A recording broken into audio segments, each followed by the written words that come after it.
Hey everyone, this is Davy Mooney coming to you from the University of North Texas, where I run the jazz guitar program. I'm a Benedetto artist. Got my new CD from Sunnyside Records. I'm a Sunnyside Records artist, live at National Sawdust. Got my book Personalizing Jazz Vocabulary, and I just want to give a shout out to Jazz Guitar Today for collaborating with me on these videos to get them out into the universe.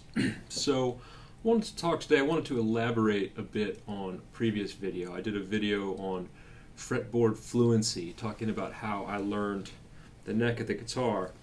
And I talked about, I learned the caged positions, the 5 shapes on the neck that I didn't know were called caged at the time. It was just something that I was handed at a jazz camp.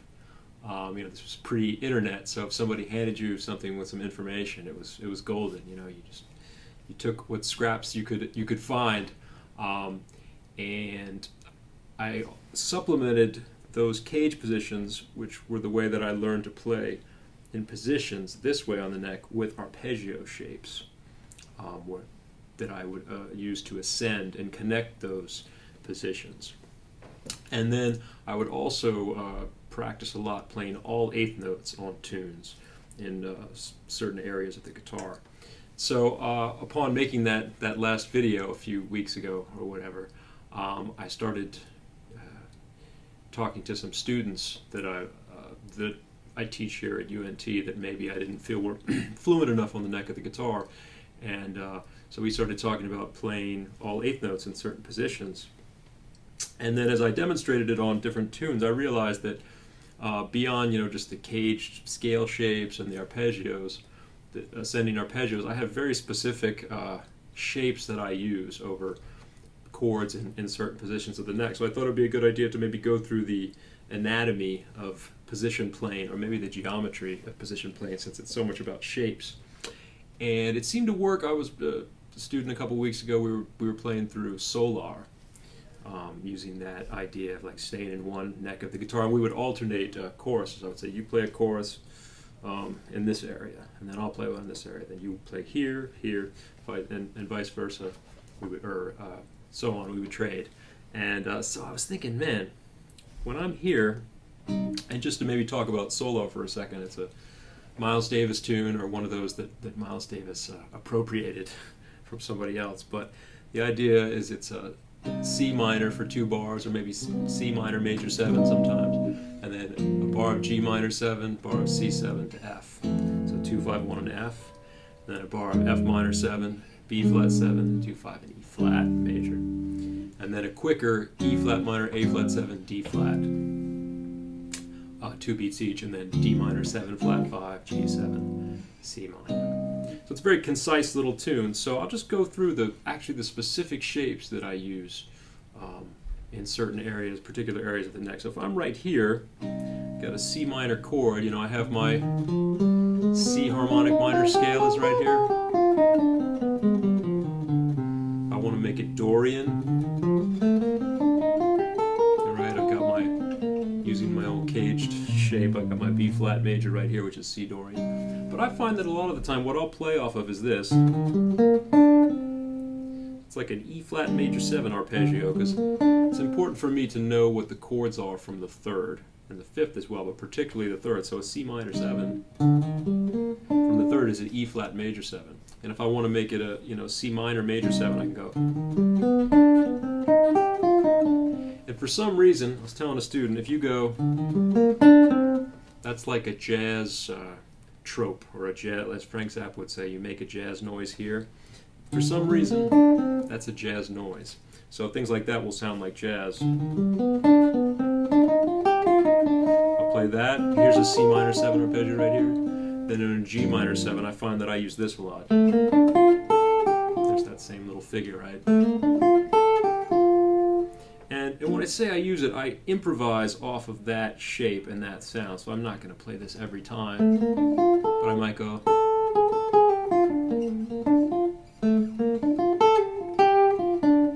Then there's C7 right here, a C7 arpeggio. C7 chord. And if I want wanted to alter that C7 in some kind of way, I could do something like this in this position. There's G minor. That's what I call in my book a 5/8 note resolution cell. Just the idea that on beats 3 and 4 of that C7 measure, you get those 4/8 notes to go 3 and 4 and then resolve on beat 1 of the next measure. So you get 5/8 notes. So like in this position, I'm thinking it's kind of like a D flat minor shape. A half step up from C7, and then a resolution to F. That's a good one to do in that area of the guitar. Then when I get to F, I'm using that same idea, but with this fingering. F major 7 arpeggio, right? Then for F minor, kind of this shape, and then B flat 7, this shape here. And if I want to alter that B flat 7, I can go like there's a 5/8 note one right there. Into E flat major. Then E flat minor. A flat 7. If I want to alter the A flat 7, there's an A flat augmented triad. D flat. D minor 7 flat 5. Often when I'm playing a minor 7 flat 5, I think about a major 7 sound on the flat 5. So I'll play A flat major again, or A flat major 7 sharp 11.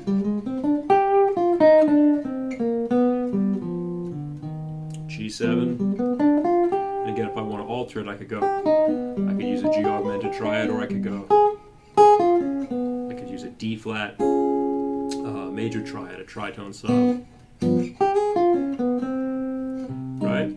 So if I go to this area of the neck, so the thing is the shapes are going to repeat because, you know, there's only so many ways you can play a minor 7 arpeggio. It's just they're going to repeat in a slightly different order, and I'll show you what I mean. So if I'm here, I'm thinking C minor, right? There's E flat major. A major 7 on the 3rd, C minor is a major 7, C minor 7 arpeggio from the 3rd is an E flat major 7. If I want to put a minor major 7, I put a B natural in it. Then when I get to G minor, it's the same shape that down here I used for F minor to B flat 7. That's another alteration if I want. On C7, I could play an F sharp triad or a G flat major triad to resolve to F. There's my F major. Major 7 arpeggio from the 3rd is a minor 7, so F major 7 is A minor 7. Here's F minor. Same shape I used down here for E flat minor. There's B flat 7. Again, I could use those same alterations. E flat major for E flat minor.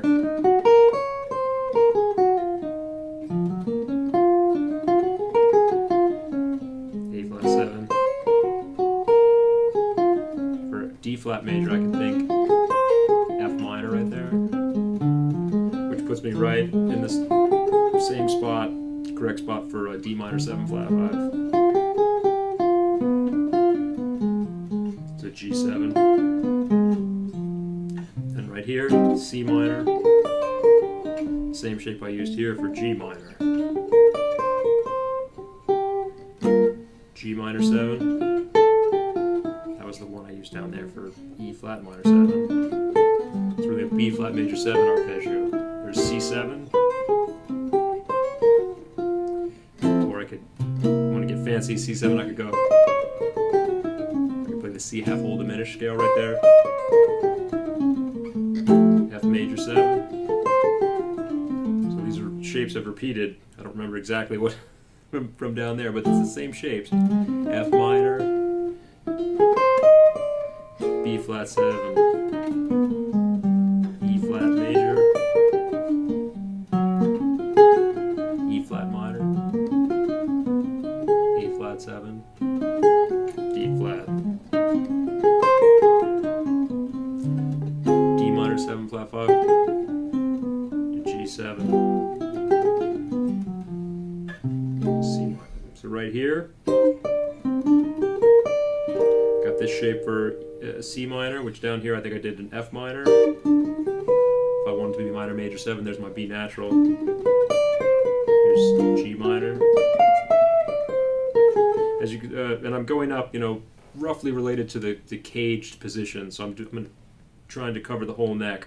1, 2, 3, 4, and then there'll be 5, and then I'm basically back to the beginning. And when I improvise on this stuff, I don't stick so strictly to these positions. I kind of play freely, but these are the shapes that I tend to use. So again, C minor, G to C7. There's an F sharp triad right there, right if I want to do C7. The tritone solo C7, F major. And I'm cheating a little bit. Sometimes I'll grab the C there. Sometimes I'll grab it here. There's F minor.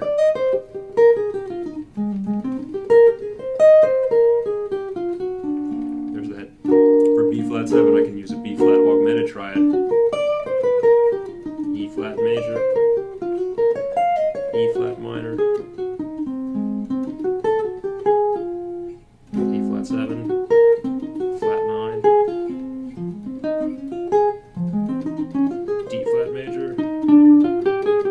D minor 7 flat 5. G7.